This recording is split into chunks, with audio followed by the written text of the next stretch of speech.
Yo, what's up mga ka-sounds? Ngayon, bibisitahin natin yung natitira nating piglets.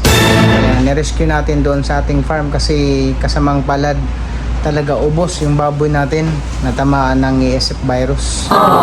So, meron tayong 20 pieces na na-rescue. So, dinala natin sa parkingan. But last vlog ko, yun, ang natitira is 17. So, nabawasan na. But in 3 days na nakalipas, namatayan na ng 4 na piraso.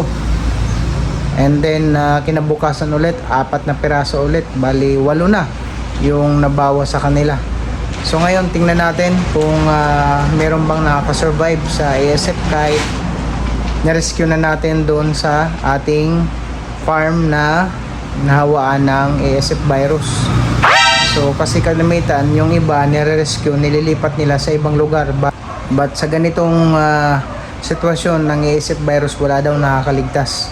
But nag-try tayo para ma-rescue yung 20 piglets natin. But kasamang palad talaga hindi nakaka-survive. But himala na lang yung nakaka-survive kung meron man.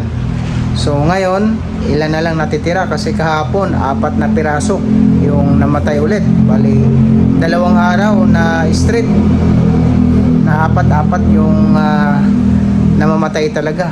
May mga butlig-butlig. So ang iba naman, ayan, lumalabas ang blood doon mismo sa bunganga nila. So nag-inject na tayo ng multivitamins, and then nag-inject din tayo ng paracetamol kasi ang init ng katawan nila, para bang nilalagnat na, grabing lagnat talaga. So yun lang ang vaccination na ginagawa natin sa ating mga piglets. If in case makasurvive, so himala na siguro kasi wala talagang gamot ang ASF virus sa ngayon. So tingnan natin kung ilang piraso pa yung natitira dito sa ating pag-rescue sa 20 piglets. So tara, let's go. So ito yung isa, natatamaan naman ulit. So nangihina na. Ayan, kung makikita natin mga ka-sounds, ayan, ayan na. Indication ito ng ASF virus, yung mga butlig-butlig. Kawawa talaga yung mga piglets natin. Ayan, nanghihina naman ulit. Ito yung pang-5 na lang. Pang-5 na lang to. Bali 5 piraso na lang natitira. Ayan, tama, Ayan, may indication naman ng butlig-butlig. So ito yung indication na tinamaan talaga ng ASF virus.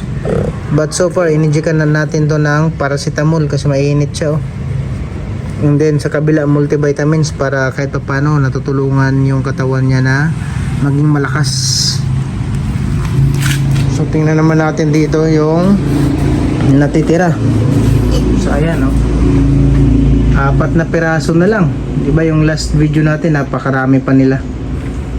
So ayan, ininjikan natin to ng paracetamol, but mamaya maya ng mga 3 hours na makalipas injikan natin ng multivitamins para naman makasurvive. So could you imagine 20 piglets, ito na lang natitira. Wala din silang ganang kumain. Yung napakain na natin to ng mga booster, wala talagang gana. So tingnan natin kung makasurvive pa to kasi ginawa natin ng emergency na kulungan dito. Ito yung isa, kawawa talaga. So ayan mga ka-sound, so hanggang dito lang muna yung video natin. Talaga nawawalan tayo ng pag-asa ngayon. So yung farm talaga pag tinamaan ng ASF virus, napakahirap ng ganitong business na pag natamaan ng ASF virus, grabe ang lugi talaga.